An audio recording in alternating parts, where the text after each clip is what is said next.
জয় গুরু, সুপ্রভাত, হরি ওম। ওম অখণ্ড সংহিতা বা অখণ্ড মণ্ডলেশ্বর শ্রী শ্রীমৎ স্বামী স্বরূপানন্দ পরমহংসদেবের অমৃতময় উপদেশবাণী, দ্বাবিংশ খণ্ড। পথ চলাই প্রধান কথা।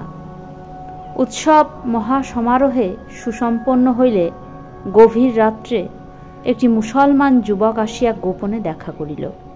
বলিল, বাবামণি, আমি আপনার নিকট দীক্ষিত। কথাটা বাইরে অর্থাৎ আমার স্বসমাজের লোকদের কাছে প্রকাশ পেয়ে গেছে। এই জন্য তারা আমাকে নানা প্রকার ভয় প্রদর্শন করছে। এখন উপায় কি করি? শ্রী শ্রী বাবামণি বলিলেন, আমি কি তোমাকে দীক্ষা নেবার জন্য ডেকেছিলাম? শ্রী শ্রী বাবামণি বলিলেন, যদি আমার কাছে দীক্ষিত হবার ফলে তুমি উপকৃত বোধ করে থাকো, তবে কোনো অবস্থাতেই দীক্ষা মন্ত্র ত্যাগ করো না।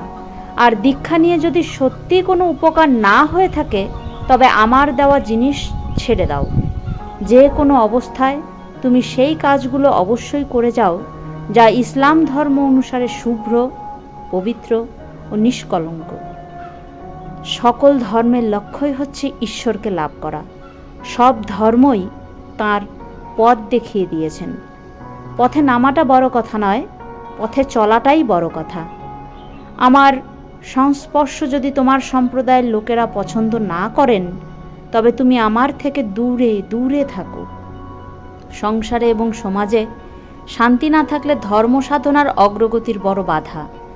তুমি বাধাই ঠেকাবে না পথে এগুবে? পথ চলাটাই তোমার প্রধান কথা।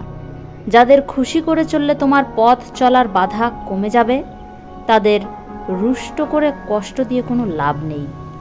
হরি ওম।